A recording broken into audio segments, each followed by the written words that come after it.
Ladies and gentlemen, good afternoon. Welcome on the Culture News. My name is David SERERO, and I have the pleasure to have today a fantastic lady. Her name is Sarah Kinga Smith, and you probably heard her name. She's a first-class producer and lead manager. She's the CEO and co-founder of a fantastic company that is called Reverse Engineering Studios. She's going to talk to us today about her path, her amazing career, and probably give us also some great advices in the world of producing and also some great ideas.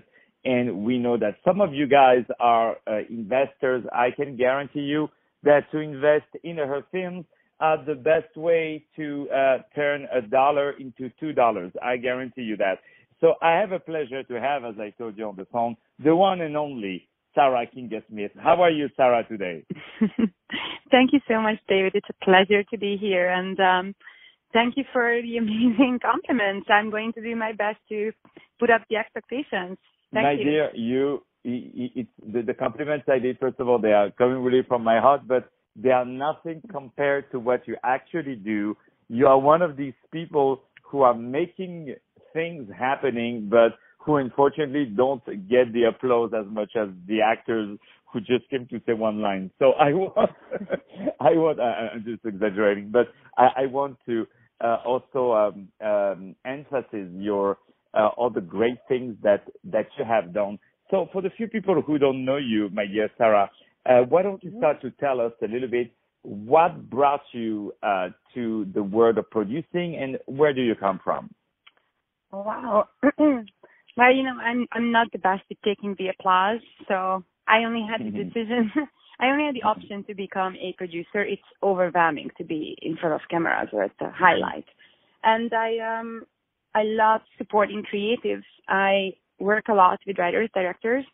I like to grow with them. I like to expand their vision. I like to help them. I like to upgrade them to the next level, and I like watching them as they transition from one project to another as they develop further their career. And it's just I don't know, it's just satisfying. I wanted to be a writer director myself.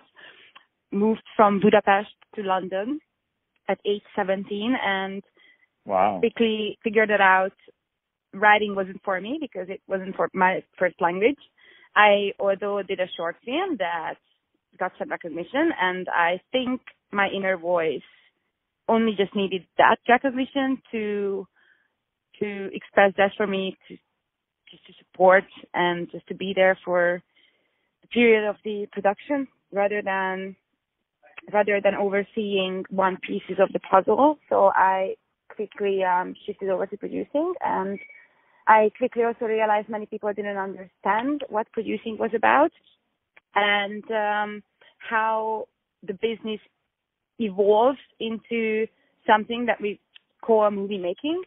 And I wanted to make that transition from bringing the art pieces, art components into a number game. So after spending 5 years in London, I moved over to Los Angeles, spent some time in film finance, and a couple of years later, I decided to return to creative development with the very basic experience of knowing what the market wanted and what people were able to sell, but also not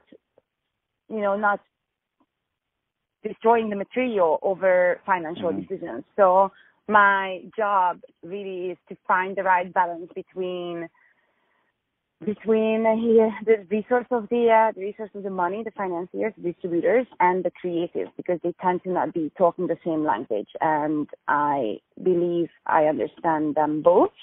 However, it's sometimes individually it's just hard to take sides, and I'm trying to keep everything in the middle ground, so everyone stays happy and wants to work together for a longer period of time. Wow, that's very, very inspiring and very, very interesting how you started. And I'm so glad that you moved into producing and film finance, because you became like a big name in the industry. So and you're bringing results, and also you have that background as an artist, which makes you understand more maybe the need of a film director or an actor with whom you are collaborating very, very closely.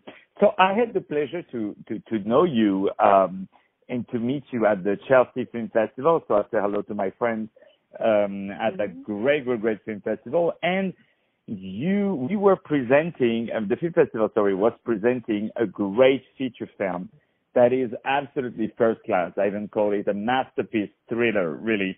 That is called Misfortune. And trust me, the title it doesn't represent the movie in the sense that to watch the movie, it is not a misfortune. It is the great things.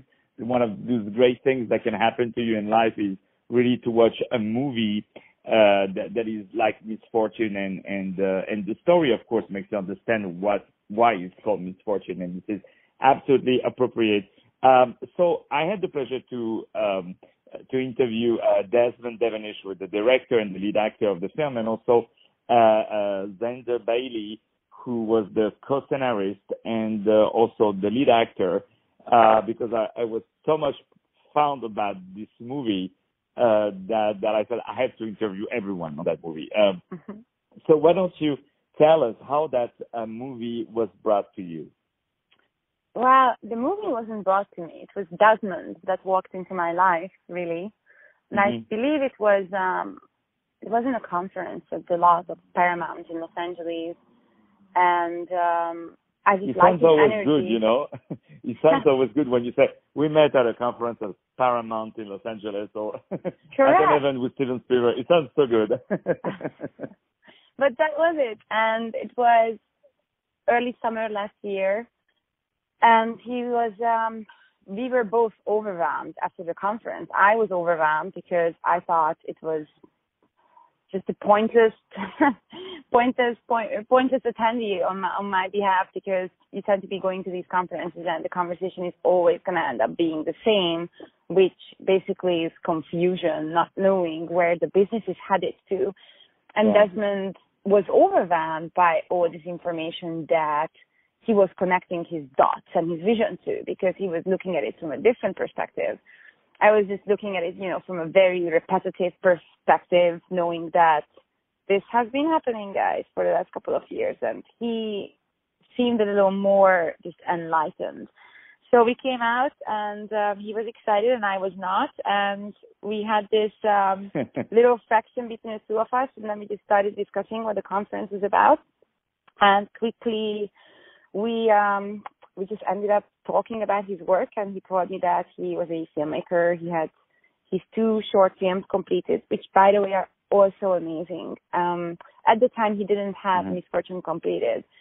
And again, I like his energy and his personality, which is very intense. And I went home, checked out his shorts. I loved it. I wasn't quite convinced about the stories, but I loved the way he captured his characters, and he sort of, tackled the story elements itself. And it was just well put from a film perspective. And we kept in touch. He introduced Misfortune to me, which he was in post-production with. I told him that I thought it was an amazing piece of work, and he needs to have a strategy in order to get the right audiences and the eyeballs to see his movie. It's not going to be the film that will make him famous, and it doesn't have to be, because he wouldn't want to become famous with a movie like that. He would want to be getting more attention with a film that has, the right resonance with cast attached, that gets to the right places commercially. However, putting him on the right stage of establishing himself as an artist and as an emerging filmmaker, it's the perfect piece of content. So I was just sitting with him and discussing strategy over distribution, over PR, over marketing release. Slowly completed post-production. He made sure everything was top-notch. And that's saying his posters, he went to the best company in town. He went to the best sound designer in town. He went to the best color grader in town. So the movie itself may not resonate to every people considering the story, but looking at the details that he put together piece by piece make it amazing, and it makes it an experience. And that's what I love about Desmond, and that's what I love about Misfortune. And regardless Misfortune, all of his work is like that.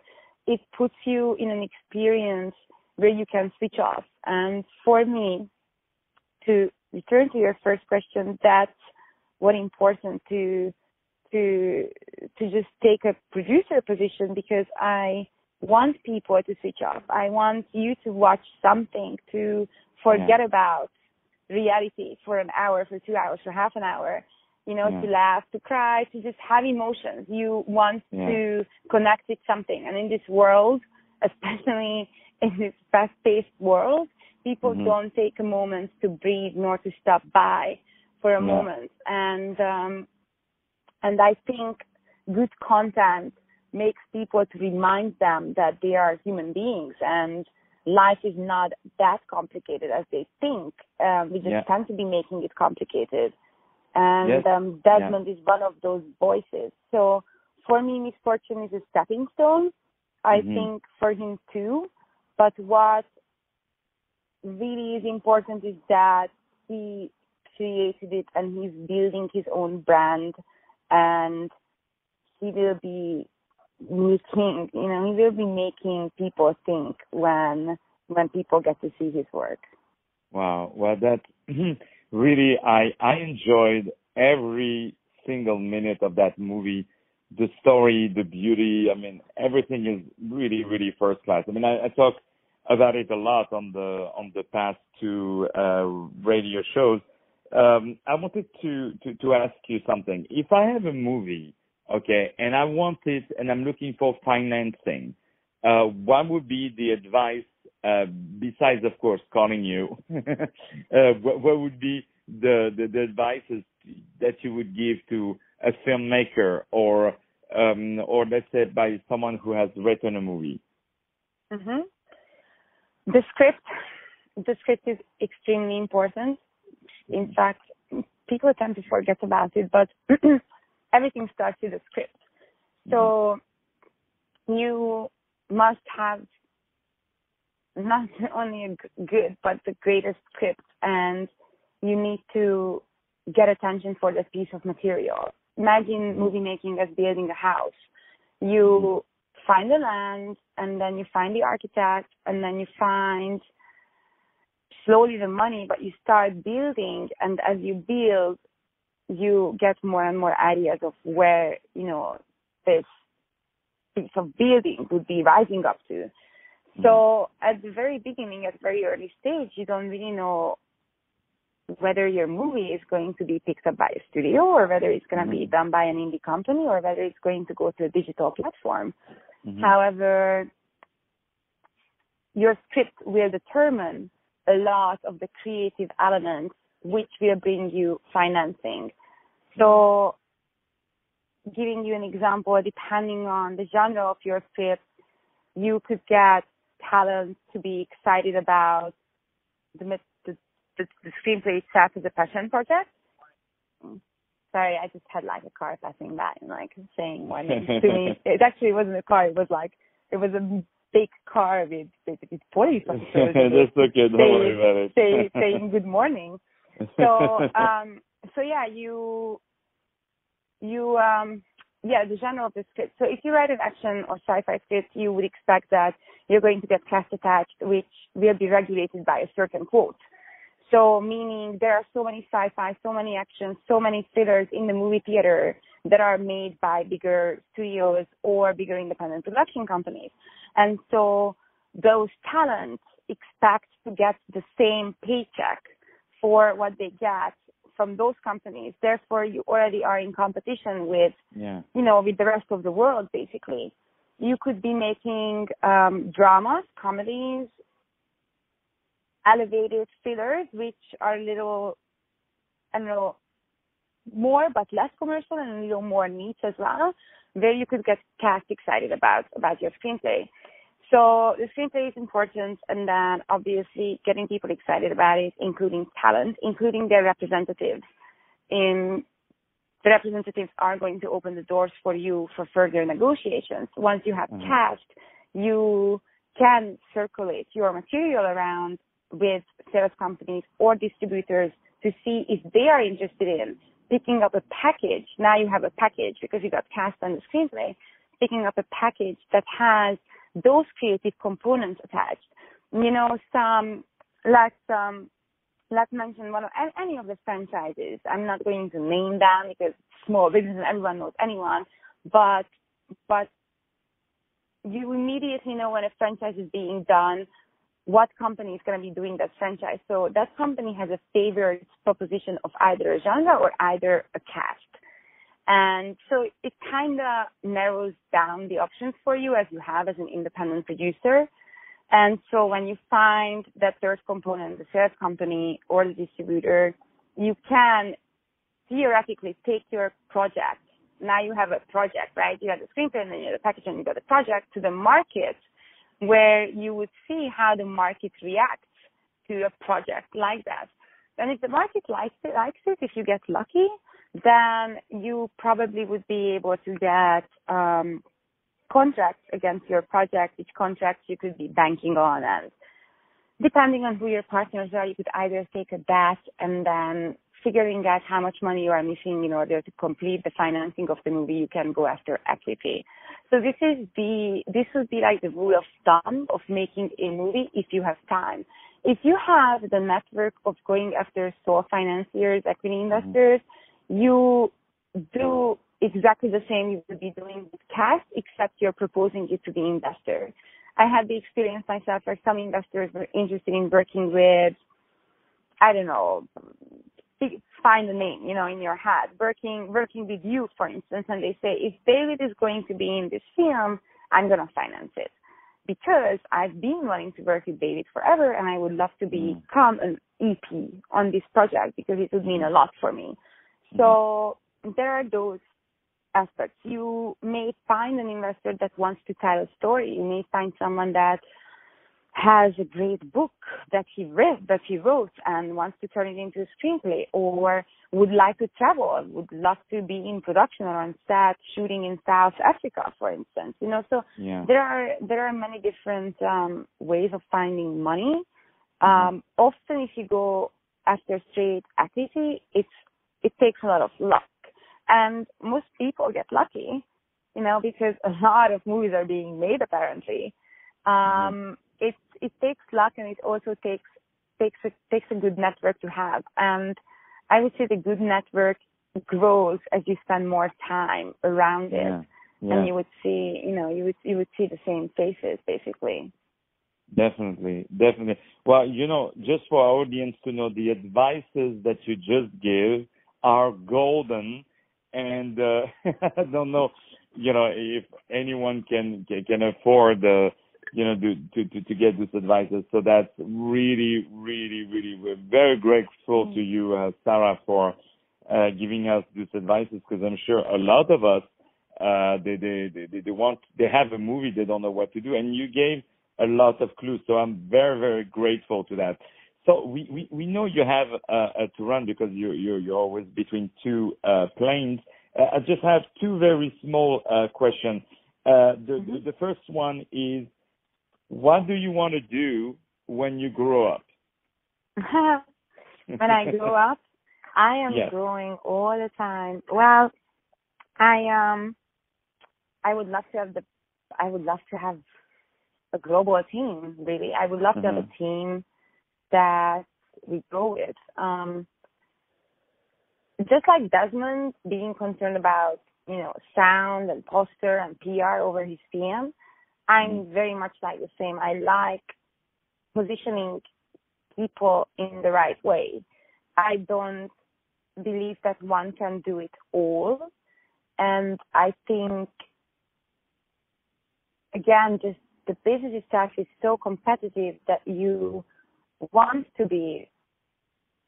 people to be impressed by what you make. So selecting, you know, the person who's the best with financing, selecting the person who's the best with casting, selecting the person who's the best with visual effects, and giving them freedom to have their own department and eventually to create their own division where they could oversee their own team, but in a very collaborative and agnostic way. I wouldn't want to be restricted to one or another company. I wouldn't want to, make something just because the other person is also wanting to make that. I truly believe that in this business you can find the right people to work with and actually have fun.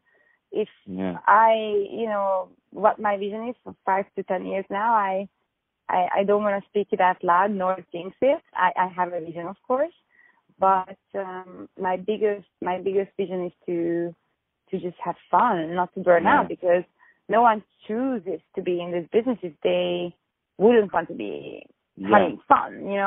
Like I could easily go and do some other line of work that is not as stressful. So I think it's about feeling good about yourself and just being able to wake up the next day, really. Exactly. I agree with you 100%. So if I want to invest in the movies that you are developing, how can I contact you? I mean, I know I have your phone, but for the people who don't know you, how they can reach out to you? Right. Well, we do have a website, so you could go on the website, and there's an email address in there. Okay. And you can also contact me directly via email. It's also on the website. My email is my first name, Kinga, as in Kinga, at R for Robert, little dash in the middle, E for Echo, dash, studios.com. So it's Kinga at RE studios.com. With the dash. Studios.com. Yes. All right. Wonderful. Well, my dear Sarah, I really appreciate that you took some time with us. Thank you so much for giving us this golden advices. So once again, ladies and gentlemen, my name is David SERERO, and I had the pleasure to have today on the Culture News, which you can hear on iTunes Radio, iTunes Podcast, and also SoundCloud. I had the pleasure to have the extremely talented lady. Her name is Sarah Kinga Smith. Let me spell it out for you. Kinga, Kinga, and Smith, as you know, Smith, Smith. She is the producer and the co-founder of a great studio called Reverse Engineering. She's a wonderful producer and also a lead manager. She has just participated in that great movie called Misfortune, directed by Desmond Devonish, a fantastic film. If you're on the movie theater, please, by all means, try to screen that film because it's a really fantastic film. They got awards from all over the world, and the audience really love it. And if you want to do something well with your money, I advise you really to put some money into the movies that Sarah is developing, because she will literally turn your dollar into $2. I guarantee you that. And she always has the best people around. So thank you so much, Sarah. We can also, of course, thank you, David. We can also develop something together, Oh, it would be my honor. Let's see how it comes out. Yes, mine too. Mine too. Thank you again. If you have a nice girlfriend from Budapest that you would like to introduce me, we can develop that also. Funny. Well, I think about it. It depends on the offer you make. Yeah. Well, I know how to say already Kesenem and Szeretlek. So which means thank you. Right back at you. Yes, right back at you, David. It's been fun to talk to you. Thank you so much. My pleasure. Thank you so much, guys. You take care. Bye-bye. Thank you. Goodbye.